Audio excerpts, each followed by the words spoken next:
Hi viewers, నమస్తే. నేను మీ ఆంజనేయులు. ఇప్పుడు నా ముందట గెస్ట్ ఎవరో కాదు, మీకు అందరికి తెలిసిన వ్యక్తే.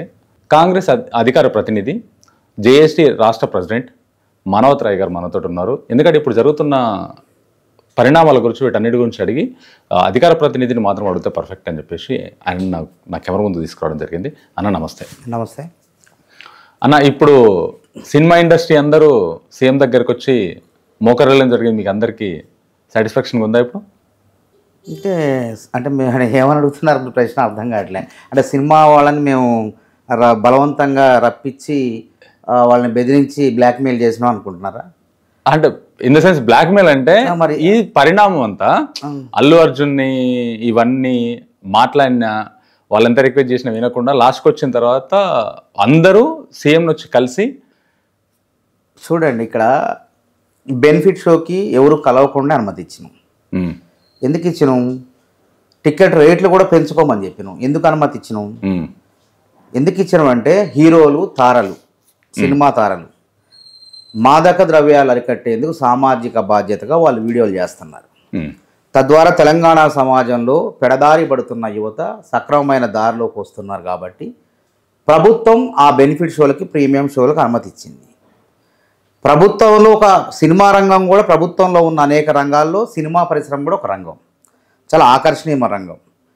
కాబట్టి ఆ రంగం ఎప్పుడు ముఖ్యమంత్రి దగ్గర రావాలని కోరుకోడు. ఎందుకంటే వాళ్ళ పనిలో వాళ్ళు ఉంటారు. ముఖ్యమంత్రి గారికి అనేక రకమైన కార్యకలాపాలు, రాష్ట్రంలో సంక్షేమం ఏ విధంగా చేయాలి, ప్రజలందరికీ ఏ విధంగా ఇల్లు కట్టాలి, ఈ ఏడాది 4.5 లక్షల ఇల్లు, ఏ విధంగా రేపొద్దున రైతు భరోసా చేయాలి, తర్వాత 2,500 రూపాయలు మహిళలకు ఎట్లా ఇవ్వాలి అనే విధంగా ఆలోచన చేస్తారు తప్ప సినిమా వాళ్ళు వచ్చి వాళ్ళ సమయాన్ని వృధా చేసుకొని ముఖ్యమంత్రి గారి సమయాన్ని వృధా చేసుకోవాలనుకోరు. ముఖ్యమంత్రి ఏంది బాధ్యత? రాజ్యాంగం మీద ప్రమాణం చేసినప్పుడు ఏంది ఆయన బాధ్యత అంటే, వారి బాధ్యత ఏంటంటే రాజ్యాంగాన్ని కాపాడుతా చట్టాలను అమలు చేస్తా అని చెప్పి ప్రమాణం చేయాలి.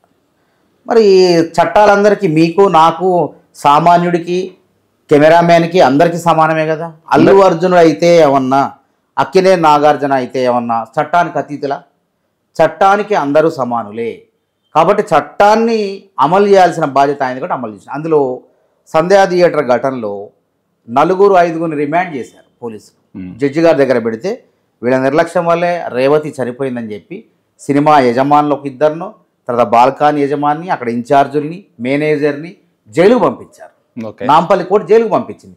జైలుకు పంపించినప్పుడు అసలు ఘటన ఎందుకు ప్రారంభమైంది, అసలు ఎందుకు జరిగింది, కారణభూతులు ఎవరు అన్నప్పుడు అక్కడ కారణభూతులు అంటే నా సినిమా తార అల్లు అర్జున్ గారు. మరి అల్లు అర్జున్ గారిని చట్ట ప్రకారం విచారించకుండా, ఆయన అరెస్ట్ చేయకుండా వాళ్ళందరిని అరెస్ట్ చేస్తే అంటే చట్టం సామాన్యులకి మాత్రమే వర్తిస్తుంది, శ్రీమంతులకు వర్తించదు, ప్రముఖులకు వర్తించదు, సెలబ్రిటీలకు వర్తించదు అని చెప్పి తప్పుడు సంకేతాలు పోతాయి. కాబట్టి గత ప్రభుత్వాలు అట్లా చేసినాయి. పెద్దోడికి ఒక న్యాయం, పేదోడికి ఒక న్యాయం చేసింది. కానీ కాంగ్రెస్ ప్రభుత్వం చట్టాలను సక్రమంగా అమలు చేస్తుంది, పేద ప్రజలకు ఉపయోగపడే, సుదీర్ఘకాలం ఉపయోగపడే సంక్షేమ పథకాలను ప్రవేశపెడుతుంది. అందుకే కేసీఆర్ గారి యొక్క బుల్డోజర్లు ఎన్కన్వెన్షన్ దాకపోయి లాలూచి కూడా వెనక్కి వచ్చినాయి. కానీ రేవంత్ రెడ్డి గారు కాంగ్రెస్ బుల్డోజర్లు, హైడ్రా రథాలు అక్రమ నిర్మాణాన్ని కూల్చివేసి, అదేవిధంగా ఇక్కడ వాళ్ళకి రాజకీయ ప్రత్యర్థులు కూడా, రాజకీయాలతో సంబంధం లేదు వాళ్ళకి, రాజకీయాలతో ఉన్న చట్ట ప్రకారం నడుచుకుంటారు తప్ప కక్షపూరితంగా వ్యవహరించడం అనేది ఉండదు. వాళ్ళకై దిల్ రాజు గారు మధ్యవర్తిగా, ఆయన తెలంగాణ ఫిలిం డెవలప్మెంట్ కార్పొరేషన్ చైర్మన్గా బాధ్యతలు తీసుకున్న తర్వాత ఈ వివాదాన్ని అంటే దూరం అని సోషల్ మీడియాలో ప్రచారం చేస్తున్నారు. దూరమే ఏమున్నది? ముఖ్యమంత్రి గారు సచివాలయంలో ఉంటారు, సినిమా పరిశ్రమ ఫిలిం నగరు చుట్టుపక్కల ఈ జూబ్లీ హిల్స్, బంజారా హిల్స్లో ఉన్నది. ఏం అవసరం ఉంటుంది చెప్పండి? పర్మిషన్లు, ఏదైనా లొకేషన్లు పర్మిషన్లు, పోలీస్ కమిషన్లు వాళ్ళు చూసుకుంటారు. ఇంకేదన్నా ఇట్లాంటి బెనిఫిట్స్ అవసరం ఉన్నప్పుడు అధికారులే చూసుకుంటారు. ముఖ్యమంత్రి గారు కూడా ఇవ్వాలా వద్దండి, అల్లు అర్జున్ మాదక ద్రవ్యాల నియంత్రణ కోసం ఏమైనా వీడియో చేసిండా, సామాజిక బాధ్యత వ్యవహరిస్తే దేవరా సినిమాకి ఇచ్చినాం, అదేవిధంగా అల్లు అర్జున్ సినిమాకి ఇచ్చినాం, అంతటితో అయిపోయింది. కానీ ఇక్కడ ప్రమాదం జరిగింది, దుర్ఘటన జరిగింది, అనుకోని సంఘటన జరిగినప్పుడు ముఖ్యమంత్రి గారు అల్లు అర్జున్ అరెస్ట్ చేయొద్దు, వాళ్ళ సినిమా యాజమాన్యాన్ని అరెస్ట్ చేద్దాం, థియేటర్ మేనేజర్ అంటే సామాన్య జీతగాడే కదా, థియేటర్ మేనేజర్ని అరెస్ట్ చేద్దాం, బాల్కాని ఇన్ఛార్జ్ని అరెస్ట్ చేద్దాం, వాళ్ళు సామాన్యులు, వాళ్ళని అరెస్ట్ చేసి అల్లు అర్జున్ అరెస్ట్ చేయకపోతే మనం సమాజానికి ఏం సందేశం ఇస్తాం ఒకసారి ఆలోచన చేయండి. కాబట్టి చట్టం అందరికీ సమానమే అనేటువంటి భావన వాళ్ళు. ఇంకోటి, గతంలో పెద్ద పెద్ద నాయకులు పోయారే, చట్ట ప్రకారం నడుచుకున్నారా లేదా? తప్పదు. ముఖ్యం రేవంత్ రెడ్డి గారు కూడా చట్ట ప్రకారం నడుచుకొని 2 సార్లు జైలుకు పోయిచ్చిండు ఆయన. పక్క రాష్ట్రాల్లో కూడా చంద్రబాబు నాయుడు గారు జైలుకు పోయిచ్చిండు, జగన్మోహన్ రెడ్డి జైలుకు పోయిచ్చిండు. అదేవిధంగా చట్టం నమోదైనప్పుడు తప్పకుండా విచారణ ఎదుర్కోవాలి. తర్వాత నువ్వు నేరస్తుడువా కాదా, ఆ దోషివా నిర్దోషివా అనేది నిరూపించాల్సింది కోర్టులు. కాబట్టి నేను అల్లు అర్జున్ని నేను చట్టం ప్రకారం నడుచుకోనంటే కుదరదు. సరే అన్న, ఈయన ఆల్రెడీ జైలుకి పోయి వచ్చిన తర్వాత మీకు సన్నిహితులు మీ శిష్యులే అనుకోవచ్చు, జేఏసీ ప్రెసిడెంట్లు, జేఏసీ నాయకులు, వీళ్ళు అల్లు అర్జున్ గారి ఇంటి పైన దాడి చేయడం ఎందుకు? ఎందుకంటే కాదు, వాళ్ళు అప్పటికే నాయకులు, స్వయం ప్రతిపత్తితో ఉన్నటువంటి నాయకులు. వాళ్ళకు ఒక్కొక్క సంఘం ఉంది. బైరు నాగరాజుకు ఒక సంఘం ఉంది, రెడ్డి శ్రీనివాస్ యువజన కొడంగల్ ఉన్నాడు, యూత్ కాంగ్రెస్ ప్రెసిడెంట్ జేఏసీగా ఉన్నాడు, మొన్న మధ్యనే ఎన్నికల్లో ఎన్నికైండు. వాళ్ళు స్వయం ప్రతిపత్తి కలిగిన వాళ్ళు, నా కిందేం పని చేయలే. మొన్న ఒక్క రోజు కృతజ్ఞతా సభకు కలిసి చేద్దాం అనుకున్నాం. అని ప్రభుత్వం నిరుద్యోగుల విషయాల్లో మంచి పని చేస్తుంది, రాష్ట్ర ప్రభుత్వానికి కృతజ్ఞత చెప్పాలి. 55,143 ఉద్యోగాలను ఎటువంటి లీకులు లేకుండా పారదర్శకంగా వేగవంతంగా భర్తీ చేసినందుకు మనందరం కృతజ్ఞత చెప్దామంటే వాళ్ళు కూడా కలిసి పని చేశారు నాతో. నేను కాంగ్రెస్లో సీనియర్ నాయకుడిని, వాళ్ళు కొంతమంది పార్టీకి సంబంధం లేదు, కాకపోతే కాంగ్రెస్ పార్టీ ఏదన్నా కార్యక్రమాలు ఏమైనా మంచి కార్యక్రమం ఉంటే పాల్గొంటారు, అభినందిస్తారు, అంతే. అంతవరకు వాళ్ళకి స్వేచ్ఛ ఉంది, ఎటైనా పోవచ్చు. కానీ దానికి మానవతరాయకి సంబంధం లేదు. వాళ్ళు స్వయం తెలంగాణ ఉద్యమంలో పాల్గొన్నారు, వాళ్ళంతా నిరుద్యోగ ఉద్యమంలో పాల్గొన్నారు. వాళ్ళ మనసుకు బాధ అయింది, ఆలోచన చేశారు. అల్లు అర్జున్ స్పందించలేదు. ఆ పిల్లగాడికి 25 లక్షలు ప్రకటించి 10 లక్షలు ఇచ్చి మిగతా 15 లక్షలు ఎగనొక్కడానికి ప్రయత్నం చేస్తాడు అనే ఒక ఆలోచనతో వాళ్ళు ఇంతేనా సాయం, తక్కువ సాయం చేసిండు. అసలు తక్కువ సాయం కాదు, వాళ్ళు హక్కును చేర్చుకోవాలని ఒక బాధలో ఆవేదనలో ఉస్మానియా విద్యార్థులుగా పోయారు తప్ప రాజకీయ పార్టీలుగా పోలేవాళ్ళు. ఉస్మానియా విద్యార్థులు, వాళ్ళు అందులో విద్యార్థులు కాదని చెప్తున్నారు కొంతమంది. వాళ్ళు విద్యార్థులే, నేను ఇంటర్వ్యూ చేశాను, వాళ్ళు విద్యార్థులే, వాళ్ళు బయట శక్తులు కాదు. తెలంగాణ ఉద్యమంలో పాల్గొన్న వాళ్ళు, సామాజిక స్పృహ సామాజిక బాధ్యత ఉన్నవాళ్ళు. వాళ్ళకు మానవతరాయి చెప్తేనో ఇంకోళ్ళు చెప్తేనే చేసేటప్పుడు కాదు వాళ్ళు. వాళ్ళకి బాధ అనిపించింది. నిజంగానే ఆ సంఘటన తర్వాతనే అల్లు అర్జున్లో చలనం వచ్చింది. ఆ కుటుంబానికి పోయి నిర్మాతలు 50 లక్షలు ఇచ్చారు, అల్లు అర్జున్ 50, అట్లా మొత్తం ₹1 కోటి వచ్చినాయి వాళ్ళకి. మొత్తం 2 కోట్లు, మొత్తం 2 కోట్లు వచ్చినాయి. అంటే అందులో వాళ్ళ త్యాగం ఉంది కదా. వాళ్ళు నిజంగానే ఆ విధంగా పోయి సరే దుందుడుగ్గా వ్యవహరించారా, పూలకుండీలు బాగా కొట్టారా, ఆ చట్ట విరుద్ధం. దాన్ని నేను కూడా ఖండిస్తున్నా. ఆ విధంగా ఇళ్ల మీదకు దాడికి మాత్రం పోకూడదు. నిరసన తెలపవచ్చు, నిరసన ఓయిలో తెలపవచ్చు, ప్రెస్ మీట్లు పెట్టి విలేకరుల సమావేశం పెట్టి అల్లు అర్జున్ని ప్రశ్నించవచ్చు. కానీ ఇంటి మీదకు వెళ్ళి ఇంటి ముందు గేటు ముందు నిరసన తెలిపినా బాగుండేది. కానీ గోడలెక్కి టమాటాలు ఇసిరి పూలకుండీలు పగలగొట్టాన్ని ఎవరు కూడా ఊరుకోరు. అది అన్యాయం, అట్లా చేయటం మంచిది కాదు. నేను వాళ్ళకు కూడా చెప్పిన తర్వాత మీరు ఎందుకు చేశారు అట్లని కూడా ప్రశ్నించిన వాళ్ళకి, మీరు చేసిన పని మంచిది కాదు అని కూడా చెప్పిన వాళ్ళకి. కాబట్టి ఎవరు కూడా దాన్ని ప్రోత్సహించరు, సమ్మతించరు. కాబట్టి ఆ చర్యతో, ఓయూ విద్యార్థుల చర్యతో కూడా రాష్ట్రం మొత్తం, అది ప్రపంచం మొత్తం పోయింది. దాంతో అల్లు అర్జున్ స్పందించిండు. ఆ పేద కుటుంబానికి, సామాన్య కుటుంబానికి ₹2 కోట్ల వచ్చినాయి. అంటే ఉస్మానియా ఎప్పుడు కూడా బాధితుల వైపున ఉంటుంది, గుర్తుపెట్టుకోండి. ఉస్మానియా యూనివర్సిటీ ఎప్పుడు కూడా బాధితుల పక్షానే ఉంటుంది తప్ప సంపన్నుల భజన చేయదు ఉస్మానియా యూనివర్సిటీ, అది మాత్రం గుర్తుపెట్టు. అది నేను కూడా ఉస్మానియా విద్యార్థిని కాబట్టి అదే నాకు ఆ విషయం బాగా తెలుసు. ఆయన కూడా రెడ్డి శ్రీనివాస్ గారు పిహెచ్డి చేస్తున్నారు, తెలుగులో చేస్తుండే ఆయన. సరే అన్న, ఇది ఇలా ఉంటే ఒక మనిషి చనిపోవడం అనేది బాధాకరం, ఇంకో పిల్లాడు హాస్పిటల్లో ఉన్నాడు బాధాకరం. ఇది విషయాన్ని 100% ఒప్పుకోవాల్సిందే, ఇది మనం మాట్లాడాల్సిందే. కానీ అసెంబ్లీలో ఈ విషయం గురించి ఇంత మాట్లాడి ఇంత తీసుకొచ్చాడు సీఎం రేవంత్ రెడ్డి గారు. కానీ తెలంగాణలో గురుకులలో ఉన్నాళ్ళు, హాస్టల్లో ఉన్న పిల్లల పరిస్థితి ఏంటి? హాస్టల్లో పిల్లలు చనిపోవట్లేదా? మరి వాళ్లకు ఎలాంటి అమౌంట్ చెందింది ఇప్పటి వరకు? ఎలాంటి న్యాయం జరిగింది? పాము కడిగి చనిపోయిన వాళ్ళు ఉన్నారు, ఫుడ్ పాయిజన్ చనిపోయిన వాళ్ళు ఉన్నారు, రకరకాలుగా చనిపోయిన, హాస్టల్లో చనిపోయిన బీసీ, ఎస్సీ, ఎస్టీ, మైనార్టీ సంబంధించిన వాళ్ళు, హాస్టల్లో చనిపోయిన వాళ్ళు చాలామంది ఉన్నారు. కానీ ఇప్పటిదాకా వాళ్ళకి ఎలాంటి న్యాయం జరగలేదు. చనిపోయారా, పోయినామా, కేసు అయిందా, అంతే. అది నామరూపాల్లో కూడా పోయింది ఆ కేసులు. కానీ వాటి గురించి పట్టించుకోకుండా ఈ ఒక్క కేసు గురించే అల్లు అర్జున్ ఉన్నాడని విషయం పట్టించుకున్నారా?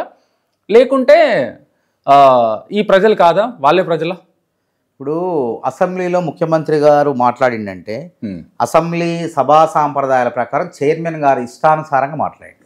అక్బరుద్దీన్ ఓవైసీ గారు ప్రశ్న లేవనెత్తినప్పుడు క్వశ్చన్ చేసి సమాధానం చెప్పాల్సిన బాధ్యత హోంమంత్రి కూడా, ఆయన ముఖ్యమంత్రి కాదు, సంబంధిత శాఖ మంత్రి కాబట్టి ఆయనే లేచి ఆవేదనతో, అంటే సినిమా రంగం మొత్తం కూడా చనిపోయిన వాళ్ళని చూడకుండా, బాధితుల్ని పరామర్శించకుండా, కనీసం జాలి చూపకుండా, ఏమి కానటువంటి అల్లు అర్జున్ ఇంటికి బార్లు తిరుగుతున్నారు ఎందుకు అని చెప్పి ఒక ఆవేదనగా మాట్లాడినా. అంటే సమాజంలో ఇక్కడ నైతికత ఎక్కడ పోతుంది, అసలు మనలో మానవత్వం మంట కలిసిపోతుంది అని చెప్పి ఆయన ఒక ఆవేదన భరితంగా ఆయన మాట్లాడటం జరిగింది. ఆ విషయం అక్కడ పెట్టిన సభ, అది కోర్టు కూడా తప్పుపట్టలేదు. ఎందుకంటే సభ చైర్మనే, శాసనసభలో ఎవరైతే చైర్మన్ ఉన్నారో ఆయనకే విచక్షణ అధికారం, అంటే కోర్టులు కూడా జోక్యం చేసుకోలేవు. కొంతమంది తలకమాసిన ప్రశ్న ఏమంటారంటే కోర్టు పరిధిలో ఉంది కదా, కోర్టు పరిధిలో ఉంటే ఎట్లా మాట్లాడతారు ముఖ్యమంత్రి అంటే తెలవక మాట్లాడుతున్నారు. కోర్టు కూడా సభా విషయంలో, అసెంబ్లీ విషయంలో కోర్టు కూడా జోక్యం చేసుకునేటువంటి శక్తి కోర్టుకు లేదు. శాసనసభలో స్పీకర్ ఎవరైతే ఎమ్మెల్యేలు స్పీకర్ ఉన్నారో ఆయనకే విచక్షణాధికారులు ఉంటాయి. కాబట్టి ఇది ఆ తలకమాసిన వాళ్ళకి సమాధానం చెప్తాను. ఇంకో తలకమాసిన ప్రశ్న ఎవరు లేవనెత్తారు, ఇది అంటే మీరు అడిగింది కాదు, ఇది బీఆర్ఎస్ పార్టీ వాళ్ళు అల్లు అర్జున్ భజన చేసుకుంటే కాంగ్రెస్ పార్టీని, రేవంత్ రెడ్డిని బద్నాం చేసేందుకు వాళ్ళు లేవనెత్తున్నటువంటి ప్రశ్న. గురుకులాల్లో పిల్లలు చనిపోతే ఏం చర్యలు తీసుకున్నారు, గురుకులాల్లో చనిపోతే మీరు ఏమైనా నష్టపరిహారం ఇచ్చారా?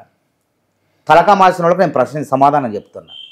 గురుకులాల్లో పిల్లలు చనిపోతే, గురుకులాల్లో కొన్ని సంక్షేమ హాస్టల్ చనిపోతే కల్పన అనే అమ్మాయి అనారోగ్యంతో చనిపోయింది. 59 మందికి కలుషిత ఆహారం దీని అనారోగ్యం పాలైతే వాళ్ళంతా కోలుకున్నారు.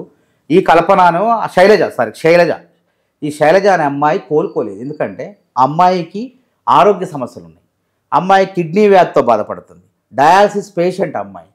కాబట్టి మరింత ఆరోగ్యం క్షీణించేసరికి మెరుగైన వైద్యం కోసం నిమ్స్కు తీసుకొచ్చి 5-6 లక్షలు ఖర్చు పెట్టి ప్రభుత్వం భరించి అమ్మాయిని బ్రతికించేందుకు ప్రయత్నం చేసినాం, ప్రయత్నాలు చేసినాం. మంత్రులు, ఆరోగ్య శాఖ మంత్రి సీతక్క గారు ప్రత్యక్షంగా వెళ్ళి కలిశారు. గతంలో ఎనడానికి ఉందా ఇట్లా?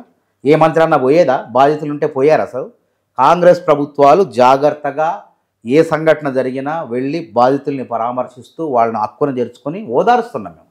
అదేవిధంగా గురుకులాల్లో చనిపోతే ఎందుకు చర్యలు తీసుకోలేదు? వీళ్ళు కావాలని ఈ చావుల దగ్గర కూడా చిల్లర రాజకీయాలు చేస్తున్నారు వీళ్ళు. పిల్లగాళ్ళు చనిపోతే ఎందుకు చనిపోయారో ప్రిన్సిపాల్ దగ్గర నుంచి, సంబంధిత అధికారుల దగ్గర నుంచి వాళ్ళందరినీ, ఎవరైతే అన్నం ఉండారో వాళ్ళందరినీ సస్పెండ్ చేశారు. అదేవిధంగా గురుకులాల్లో చనిపోయిన పిల్లగాళ్ళకు మీరు ఎందుకు పరిహారం ఇవ్వట్లేదంటున్నారు. ఎందుకు ఇవ్వట్లేదంటే అల్లు అర్జున్ లాగా 300 కోట్లు పారితోషికం తీసుకోవట్లే. ఏ ముఖ్యమంత్రికి కూడా లేదది. ముఖ్యమంత్రి దేశం తిప్పి కొడితేనే ఆయన ఖర్చులు కూడా సరిపోవు. 4 లక్షలు అంటారు కానీ ఆయన తిరగటానికి, ఆయన మంది మార్బలానికి కూడా సరిపోవు అవి. ఆయన అల్లు అర్జున్ లాగా తీసుకుంటున్నా. మంత్రి ఏమన్నా 300 కోట్లు పారితోషికం తీసుకుంటున్నారా? ఈ 300 కోట్లు కాకుండా నెట్ఫ్లిక్స్లో కనుక ఆ సినిమా ప్రసారం అయితే దాని హక్కులు మొత్తం కూడా అల్లు అర్జున్కి ఇవ్వాలన్నట.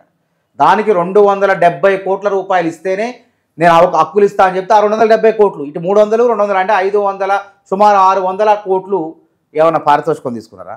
ఇక్కడ ఎందుకు కంపేర్ చేస్తున్నామంటే ఇక్కడ ఈ జీతాలు తీసుకుంటున్నారు సేవ చేసేందుకు. మంత్రులైనా ఎవరైనా అల్లు అర్జున్ పారితోషికం రూపంలో వేలాది 100 కోట్ల రూపాయలు తీసుకున్నాడు. కాబట్టి ఇది కాంగ్రెస్ వాళ్ళు అడిగింది కాదు, ప్రజలు అడిగారు. నష్టపరిహారం ఇవ్వమంది ఏం కాంగ్రెస్ మంత్రి ఇవ్వమనలే. ప్రజలు మీరు నష్టపరిహారం ఇవ్వరా, కనీసం 25 లక్షలు ఇస్తారా, పిసినారా అల్లు అర్జున్ నువ్వు మనిషివేనా అని చెప్పి ప్రజలు అడిగితే, తర్వాత ఓయూ విద్యార్థులు స్పందిస్తే అప్పుడు చెల్లించి అల్లు అర్జున్ అక్కడ 2 కోట్లు ఇవ్వటం జరిగింది. 300 కోట్లు ఇంకెక్కువ. మన కొంతమంది మేధావులు అయితే 300 కోట్లు 10% ఇచ్చినా, 30 కోట్లు ఇచ్చినా ఆ యొక్క ప్రాణాలు తిరిగి రావు, సహాయం చేయమని చెప్పారు. కాబట్టి ప్రభుత్వ ఉద్యోగులు కానివ్వండి, వాళ్ళని బాధ్యుల్ని సస్పెండ్ చేసాం. అంతేగాని వాడి జీతమే 1,00,000 ఉండదు. 1,00,000లోంచి పేదవాడికి, పిల్లవాడికి ఏం సాయం చేస్తారు? ప్రభుత్వం ఆదుకున్నది, చేయాల్సిన వైద్యం చేసింది, చేయాల్సిన విధంగా ఆదుకున్నది, తృణమో ప్రాణమో కూడా సాయం చేసింది. కానీ అది బయటికి వ్యక్తం చేయలేం మనం. దీనికి దానికి ఏమైనా పొంతన ఉందా? అసలు అల్లు అర్జున్ విషయంకి దానికి పొంతన ఉందా? ఇక్కడ అల్లు అర్జున్ విషయంలో ఎందుకు డిమాండ్ జరిగిందంటే ప్రభుత్వాలు డిమాండ్ చేయలే, మంత్రులు చేయలే, తెలంగాణ సమాజం నుంచి వచ్చింది, ఆంధ్ర సమాజం నుంచి వచ్చింది. అల్లు అర్జున్ని ఈ విషయంలో అభిమానులు కూడా సహాయం చేయట్లేదు. అల్లు అర్జున్ సహాయం ఎప్పుడు చేస్తారని ఎదురు చూశారు. అల్లు అర్జున్కు ప్రజాభిమానం తగ్గింది ఈ విషయంలో. అన్ని కోట్లు తీసుకుని అల్లు అర్జును కనీసం సరే పోకపోయిండు. చట్టం అంటున్నారు, కోర్టు అంటున్నారు. కోర్టులు కూడా ఏం కాదు, మానవతా దృక్పథంతో వ్యవహరిస్తే కోర్టులు కూడా తప్పుపట్టు. నీ వల్ల నిర్లక్ష్యం వల్ల ప్రాణం పోయింది. దానివల్ల ఏమైంది తెలుసా? ఆ సినిమా తెలవనోడికి కూడా తెలిసింది. ఉత్తరాదిలో 700 కోట్లు దాటిపోయిందట వసూళ్ళు, సినిమా వసూళ్ళు. అంటే ఇంత ఘర్షణ జరగబట్టి, ఒక మహిళ చనిపోబట్టి ఇందులో ఏముందో, అందులో ఏం లేకపోయినా జనాలు పోయి వెర్రి లెక్క, వేలం వెర్రి లెక్క పోయి సినిమా చూశారు. చూడటం వల్ల ఉత్తరాదిలోనే 700 కోట్లు, దక్షిణాదిలో మొత్తం కలిపితే 1600 కోట్లు వసూలు చేసిందట సినిమా, ఆ రేవతి పుణ్యాన. కాబట్టి నేనేమంటానంటే, ఇది చిల్లరగాళ్ళు, బీఆర్ఎస్ పార్టీ వాళ్ళు చిల్లరగాళ్ళు, చిల్లర ప్రశ్నలు ఇవన్నీ. బాధితుల వైపు ఉండకుండా అల్లు అర్జున్ భజన చేస్తున్నారు వాళ్ళు. అల్లు అర్జున్కి ఏదో వైపు మాట్లాడితే కాంగ్రెస్ ప్రభుత్వాన్ని ఇరుకుని పెట్టవచ్చు, రేవంత్ రెడ్డిని ఇరుకుని పెట్టవచ్చు అంటున్నారు. కానీ అక్కడ బాధితుడు బాధలు అర్థం చేసుకోవట్లే వాళ్ళు. సరే అన్న, ఇప్పుడు వీళ్ళందరూ బాధితులను అర్థం చేసుకోవట్లే, వీళ్ళు బీఆర్ఎస్ పార్టీ వాళ్ళు చిల్లర ప్రశ్నలు వేసి ఒప్పుకుంటారు. సరే, కానీ సీఎం రేవంత్ రెడ్డి గారి దగ్గర ఇప్పటికి సంవత్సర పాలన అయిపోయింది. సంవత్సర పాలనలో చూసుకున్నట్టయితే అన్నీ అనుకున్న ఏదైతే వాగ్దానం ఇచ్చిండో అన్నీ సక్సెస్ అవ్వలేదు. 2, ఇంకోటి ఏంటంటే 6 మినిస్ట్రీస్ ఇప్పటిదాకా ఆయన దగ్గరనే ఉన్నాయి. సంవత్సరం పాలన వరకు నాయకులు లేరా, ఎమ్మెల్యేలు లేరా? వీళ్ళకి ఇప్పటి వరకు మినిస్టర్స్ ఎందుకు ఇవ్వలేదు? స్పోర్ట్స్ ఇవ్వలేదు, హోమ్ ఇవ్వలేదు, ఇంకా 4 ఉన్నాయి. కానీ ఇవన్నీ ఇలాగే ఉన్నాయి. సరే, బాగానే ఉంది. సిరాజ్ గారు మన హైదరాబాద్ నుంచి వెళ్ళి ఇండియాకి ఆడుతున్నాడు. ఆయన ఒక్కడు ఇండియాకి ఆడుతున్నాడు. ఆయన గ్రౌండ్ నుంచి ఎంత కష్టపడ్డాడు అనేది తన సొంతంగా కష్టపడ్డది తెలుసు. ఇండియాకి ఆడుతున్నాడని పిలిచి డిఎస్పీ పోస్ట్ ఇచ్చడం బాగానే ఉంది. కానీ గ్రౌండ్ నుంచి ఎదగడానికి, స్పోర్ట్స్ ఎదగడానికి సీఎం రేవంత్ రెడ్డి గారు ఇప్పటివరకు చేసిందండి. బీఆర్ఎస్ ప్రభుత్వం చేసింది కూడా తప్పే, నేను ఒప్పుకుంటా. ప్రతి గ్రామంలో క్రీడా ప్రాంగణం బోర్డు మాత్రమే ఉంది. ఇప్పటిదాకా అక్కడ ఎలాంటి స్పోర్ట్స్ లేవు, ఎవరు ఆడిపించలేదు, ఏది లేదు. కానీ ఈ ప్రభుత్వం వచ్చి 1 ఇయర్ అయింది. పిల్లల కోసము, ఆట కోసము ఇప్పటివరకు ఏం చేసింది, ఏం చేయలేదని, 0 చేసిందని నేను. సరే, మీరు అడిగిన 2 ఈ సంక్షేమ పథకాలు అమలు కావట్లేదు అన్నారు. అమలు అయ్యే వాటిని చర్చిద్దాం, అమలు జరగబోయే వాటిని కూడా. అన్న, అమలైన వాటి గురించి జనాలు చెప్తారు, మనం కాదు. అమలు చెప్పాలి కదా. ఇప్పుడు అమలు కానీ ఏంది, మహిళలకు ప్రధానంగా ఉన్న మేజర్ మహిళలకు 2500 రూపాయలు ఈ పంచాయతీ ఎన్నికల లోపే, సంక్రాంతి లోపే, మోస్ట్లీ సంక్రాంతి లోపే 2500 రూపాయలు కూడా మహిళలకు అర్హులైన వాళ్ళకి ఇవ్వబోతుంది. అదేవిధంగా ఇంక ఇవ్వాల్సింది ఏముంది, ఆసరా పెన్షన్లు 2500, 4500, దివ్యాంగులకు 4500, 6000 రూపాయలు, 6500. అవి కూడా సంక్రాంతి లోపే మేము అమలు చేస్తున్నాం. దాంతో 6 గ్యారంటీలో ఉన్నటువంటి 13 హామీలు దాదాపు అన్నీ కూడా పూర్తయితాయి. ఎక్కడ కూడా రైతు భరోసా కూడా అమలు చేయబోతున్నాం. దానికి ప్రణాళిక రూపొందించడం, రేపో మాపో దానికి ఫైల్ వస్తుంది, ఎవరికి ఇవ్వాలి, ఎంత పరిధి ఇవ్వాలి అనేది మొత్తం కూడా నిజమైన రైతులకు రైతు భరోసా కూడా ఇవ్వబోతున్నాం. ఇంకా మేము ఇచ్చింది సరే హామీ, ఇల్లు కట్టే ఇల్లు కూడా కార్యక్రమం ప్రారంభమైంది. 5 సంవత్సరాల పాలనలో సంవత్సరం ఆల్రెడీ గడిచిపోయింది. 365 రోజులు, ఇప్పుడు 400 రోజులు దగ్గరికి వచ్చినాయి. ఆల్మోస్ట్ సంవత్సర పాలన గడిచిపోయింది. ఇంకా 4 సంవత్సరాల్లో లాస్ట్కు మేము చూపించినాము అంటే ప్రజలు లబ్ధి పొందొద్దు. ఇది బాగా వినండి. ఆల్రెడీ 50% పాలన అయిపోయిన తర్వాత, 2.5, 3 సంవత్సరాలు అయిపోయిన తర్వాత అప్పుడు మేము ఇచ్చినామని ఆ 2 సంవత్సరాలు లబ్ధి పొందారని చూపిస్తే ఈ 2 సంవత్సరాలు జనాలు ఇప్పుడు ఎట్లా కాంగ్రెస్ ప్రభుత్వాలు ఎట్లుంటాయంటే, ఓట్ల కోసం సంక్షేమ పథకాలు ఉండవు. కేసీఆర్ కనుక హుజూరాబాద్లో గెలవడానికి దళిత బంధు అని ఓట్ల మందు వేసే ప్రయత్నం చేసాడు. కాంగ్రెస్ ప్రభుత్వాలు అట్లా ఉండవు, గుర్తుపెట్టుకుని. ఇప్పటి కూడా 2006-7 6 గ్యారెంటీలు ఓట్ల కోసం చేసిందే కదా. నో అంటే సంక్షేమం ఎన్నికల్లో మేము ఈ విధానంతో పోతున్నాం. పోయిన తర్వాత అమలు చేయాలి కదా. దేశవ్యాప్తంగా రుణమాఫీ చేసినవా? నిన్న మన్మోహన్ సింగ్ గారు చనిపోయారు, ఆర్థికవేత్త. ఆయన హయాంలో సోనియా గాంధీ గారు పనికి ఆహార పథకాన్ని తీసుకొచ్చారు, ఆహార భద్రతా చట్టాన్ని తీసుకొచ్చారు, అదేవిధంగా సమాచార హక్కు చట్టాన్ని తీసుకొచ్చారు. అసలు ఈ దేశాన్ని సమగ్రంగా అభివృద్ధి చేసిందే కాంగ్రెస్ పార్టీ. కాబట్టి ఇప్పుడు కూడా మేమేమంటున్నామంటే, ఇచ్చిన 20 లక్షల 5 ఏళ్లలో 20 లక్షలు ఇల్లు అడిగి 20 లక్షలకి దాదాపు 80 లక్షల దరఖాస్తులు వచ్చినాయి. వాటిని వడపోస్తే నిజంగా అర్హులైన వాళ్ళు 40 లక్షల మంది ఉన్నారు. ఈ 40 లక్షల మందికి ఇల్లు కట్టే కార్యక్రమాన్ని చేపడతాం. ఇప్పటికీ మేము 5 ఏళ్లలో 20 లక్షలే అనుకున్నాం. అవసరమైతే మళ్ళీ ఎవరైతే అసలు ఇల్లు లేని వాళ్ళు, అసలు పేదవాళ్ళు, కడు పేదవాళ్ళు ఉన్నారు, ఫస్ట్ ఆ 20 లక్షల మందికి ఇల్లు కట్టే కార్యక్రమం చేస్తాం. మిగతా వాళ్ళకు కూడా ఆ 20 లక్షల మందికి, మిగతా 20 లక్షల మందికి కూడా కట్టే కార్యక్రమాలు చేస్తాం. 49 లక్షల మందికి 200 యూనిట్లకే ఉచిత విద్యుత్ ఇస్తాను. అదే 45 లక్షల మందికి 500 సబ్సిడీ సిలిండర్ ఇస్తాను. 10 లక్షల ఆరోగ్యశ్రీ ఇస్తాను. 25 లక్షల మందికి రుణమాఫీ చేసిన 21,000 కోట్లు పెట్టి. కాబట్టి ఆ 21,000 కోట్లు పెట్టి చేసినాం. కాబట్టి మహాలక్ష్మి పథకం కింద 108 కోట్ల మంది మహిళలు ఉచితంగా ప్రయాణించి 3,500 కోట్లు ఆదా చేసుకున్నారు. బస్ ఒక్కటి ఫస్ట్ చేసిరు, బస్ బాగానే ఉంది. అన్ని నడుస్తున్నాయి. కరెంట్ బిల్లు వచ్చింది, కానీ ఇప్పటిదాకా సిలిండర్ అయితే మీరు అన్నట్టు 500 రూపాయల సిలిండర్ రాలేదు. అంటే అర్హులకు వస్తుంది, అందరికీ రాదు. అన్న నేను జూబ్లీ హిల్స్, బంజారా హిల్స్ అది మీరు కనుక్కోండి. మీరు ఎందుకు రావట్లేదు? మీరు దరఖాస్తు పెట్టారు ఆ రోజు. ఏదో ఆ రోజు ప్రభుత్వం ఏర్పడిన తొలినాళ్ళు దరఖాస్తు పెట్టా. నేను ఎక్కడైతే లోకల్లో వాళ్ళు ఆఫీస్ పెట్టారో వాళ్ళు కనుక్కున్నా ఏమన్నారు? అన్ని పెట్టా, చాలా మంది అయిపోయింది అన్నారు.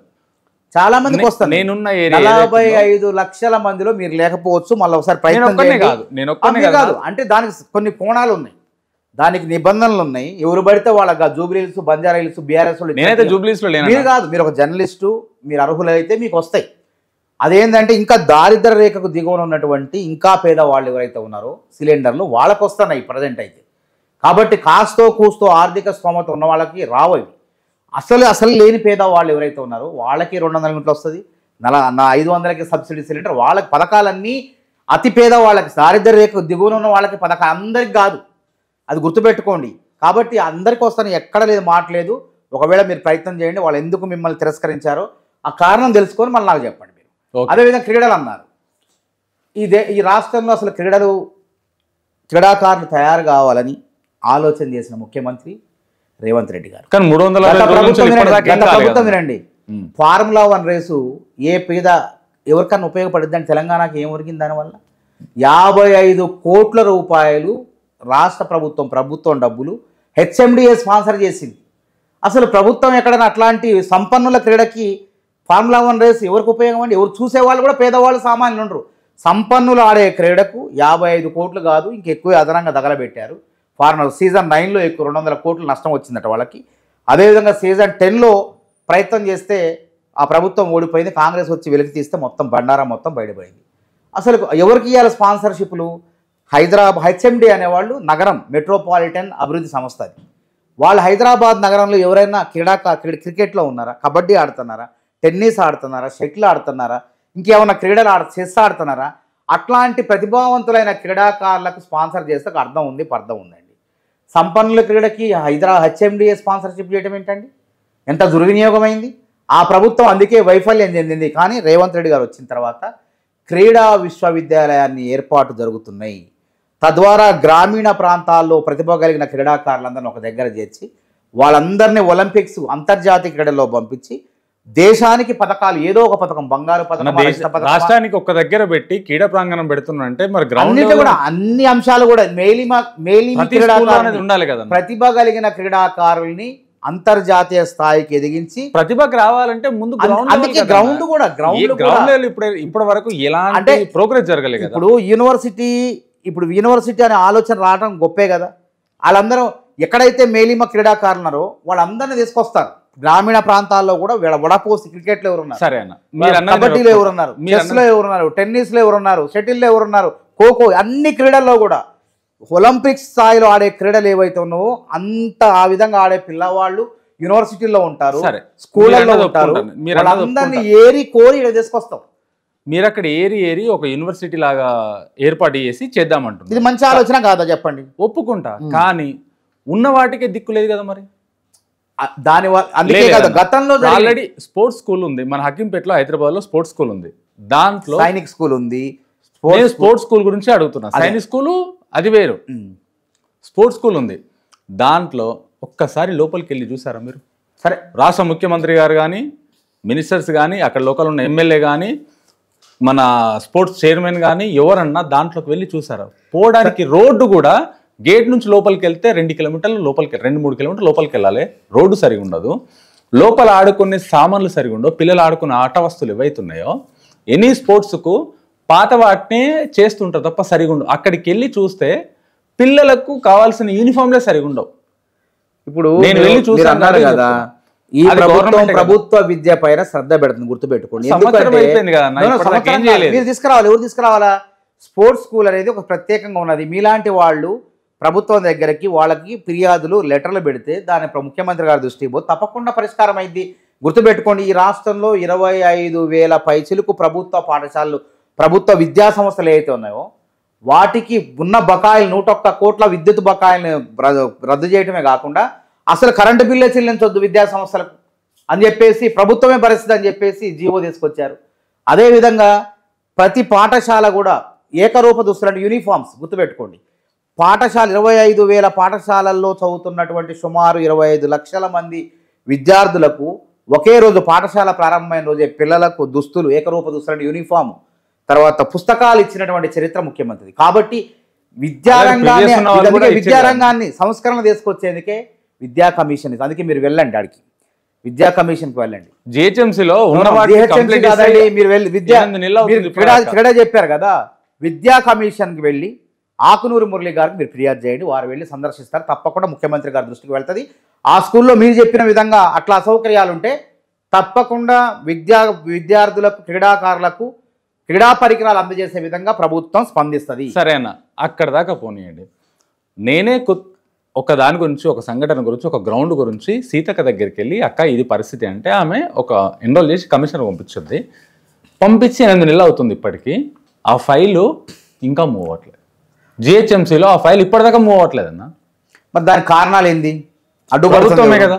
అడ్డుపడేది ఎవరు అంటారు? ఎవరు అడ్డు లేరు, ప్రభుత్వం పనులు అవ్వాలి కదా. కనీసం ఫైల్ మూవ్ అవుతుందా? అదే ఫైల్ మీరు ఏం ఫిర్యాదు చేశారు? గ్రౌండ్ గవర్నమెంట్ గ్రౌండే, గవర్నమెంట్ ప్లేసే, గవర్నమెంట్ దాన్ని కూలిపోయిన దాన్ని రినోవేషన్ చేసి డెవలప్ చేయమని చెప్పేసి కోటి రూపాయలు కూడా అవ్వదు దానికి. 30-40 లక్షల రూపాయలు ఖర్చు వస్తుంది. మీరు స్పోర్ట్స్ చైర్మన్ కలిసారా శివశేఖర్ రెడ్డి గారిని? స్పోర్ట్స్ అథారిటీ చైర్మన్ ఇప్పుడు సంబంధిత విభాగంలో ఇప్పుడు స్పోర్ట్స్ చైర్మన్ ఉన్నాడు. ఆయన తీసుకొని మీరు ముఖ్యమంత్రి గారు తెలియజేయండి, ఇది నా పరిధి కాదండి, జిహెచ్ఎంసీ పరిధి అంటే. నో జిహెచ్ఎంసీ పరిధి అయినా ఆయనకి కొంత అథారిటీ, స్పోర్ట్స్ క్రీడాభివృద్ధి కదా, దీన్ని ఆయన ద్వారా ఒక లేఖ రాపించి తర్వాత వేగవంతం చేయొచ్చు. దాన్ని నిర్లక్ష్యం ఉండదు. మీరు చెప్తే స్పందించే ప్రభుత్వం తప్ప ఈ చెవిలో చెప్తే ఆ చెవిలో వదిలేసే ప్రభుత్వం కాదు. ఆలకించే ప్రభుత్వం, ఏదైనా పరిష్కరించే ప్రభుత్వం. తప్పకుండా మీ సమస్య పరిష్కారం అవుతుంది. ఒకసారి శివశేఖర్ రెడ్డి గారిని కలవండి. ధరణిని స్థాపితం చేస్తా అని చెప్పేసి ధరణి పేరు మార్చి ఉన్నదాన్ని భూభారతి అని చెప్పేసి పెట్టి చేయడం ఎంతవరకు కరెక్ట్? ధరణిని శాశ్వతంగా కొలాప్స్ చేస్తా అని ధరణినే భూభారతి భూమాత అని చెప్పేసి పెట్టి ఈ చేయడం ప్రజలు తిరస్కరించారు.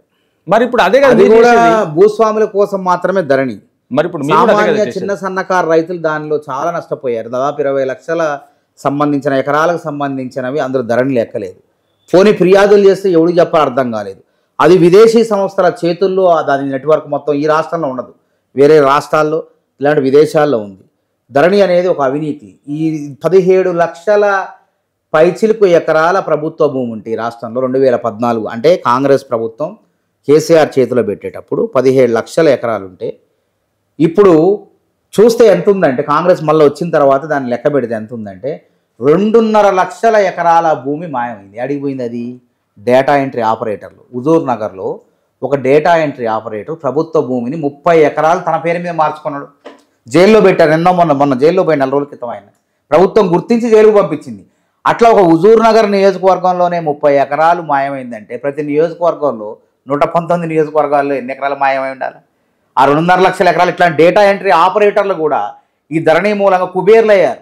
ఆకాశ హార్మ్యాలు నిర్మించారు. మేము ఆశ్చర్యపోయిన సత్తుపల్లి అశ్రాపేటలో కూడా ఎవరైతే ధరణిలో పనిచేస్తున్నారో డేటా ఎంట్రీ ఆపరేటర్లు వాళ్ళే డబ్బులు ఆర్జించారు. వాళ్ళే మధ్యవర్తి దళారులుగా వ్యవహరించేసి పరిష్కరించి డబ్బులు తీసుకునే ప్రయత్నాలు చేస్తున్నారు. దాని సమస్య పరిష్కరించినటువంటి సమస్యలు 20 లక్షల పైచిలుకు. కాబట్టి వాటన్నిటికి కూడా ఆప్షన్లు ఇస్తూ ఈ ధరణి కాదు భూమాత లేదా భూభారతి అనేటువంటి చట్టాన్ని సమగ్రవంతమైనటువంటి అందరికీ ఉన్నటువంటి చట్టాన్ని 6 చట్టాన్ని 1996లో తీసుకొచ్చినటువంటి చట్టాన్ని సవరించి సామాన్యులకు చిన్నకారు రైతులకు వెసులుబాటులో తీసుకొచ్చేందుకు కాంగ్రెస్ ప్రభుత్వాలు ప్రయత్నిస్తాయి. గుర్తుపెట్టుకోండి, ఆహార భద్రతా చట్టం కాంగ్రెస్ ప్రభుత్వం, భూసేకరణ చట్టం 2013 మన్మోహన్ సింగ్ గారు చనిపోయారు, ఆయన నేతృత్వంలో జరిగింది. భూసేకరణ చట్టం ఏందండి? రైతు ఇష్టం ఉంటేనే భూమి అమ్ముకుంటాడు. ఆయనకి ఇష్టం లేకపోతే ప్రభుత్వాలు కూడా భూమి తీసుకోవడానికి వీల్లేదు. ఒకవేళ ప్రభుత్వాలు తీసుకుంటే రైతు ఎంత ధర చెప్తే, ఆడున్నటువంటి మార్కెట్ రేట్ ఎంత చెప్తే ఆ రైతు చెప్పిన ధరకే తీసుకోవాలి, ప్రభుత్వం అయినా ఎవడైనా సరే. రైతును రాజు చేసినటువంటి ప్రభుత్వాలు కాంగ్రెస్ ప్రభుత్వాలు, అవి గుర్తుపెట్టుకోండి. కాబట్టి ఈ భూమాత చట్టాన్ని కూడా ప్రజల ఆమోదం లభిస్తుంది. భూభారతి భూమాత ఏదైనా సరే ఈ చట్టానికి కూడా ప్రజల కోసం చేసే చట్టం ఇది. పనికి ఆహార పథకం ఎప్పుడో ప్రారంభమైతే 2006లో జాతీయ ఉపాధి హామీ పథకం, మహాత్మా గాంధీ జాతీయ ఉపాధి హామీ పథకం ఇప్పటికి కూడా పేద ప్రజల గ్రామాల్లో 200 రోజులు అన్నం పెడుతుంది ఆ పథకం. ఏ ప్రభుత్వం వచ్చిందని మార్చైతే కావట్లేదు. రేపు ఈ భూభారత కూడా అదే విధంగా కొనసాగుతుంది. ఒక సమగ్రమైనటువంటి రెవెన్యూ చట్టంగా తయారు కాబోతుంది. కాబట్టి దీన్ని ప్రజల నుంచి ఆమోదం ఉంది. ప్రజలు కోరుకుంటే వచ్చిన చట్టం. రేవంత్ రెడ్డి కావాలని కాదు, మేము సభల్లో చెప్పినాం ఈ ధరణి వల్ల ఇంతమంది రైతులు నష్టపోయారు కాబట్టి మీకు న్యాయం చేస్తాం అని చెప్తే ప్రజలు మాకు ఓట్లేస్తే, ఓట్లేసిన తర్వాత ధరణి మర్చిపోదామా? ధరణి మార్చకుండా అట్లే ఉంచుదామా? ప్రజలు ఏమంటారు అంటే ఓహో మీరు కూడా అంతేనా అని చెప్పి మమ్మల్ని కూడా తక్కువ అంచనా వేసే అవకాశం ఉంది. కాబట్టి అట్లా కాకుండా ప్రజలకు జవాబుదారితనంగా ఇచ్చిన మాట నెరవేర్చే విధంగా ఈ చట్టాన్ని తీసుకొచ్చినాం. చాలా థ్యాంక్స్ అన్న, మీ వాల్యుబుల్ టైం మాకు కేటాయించినందుకు. Thank you. నమస్తే.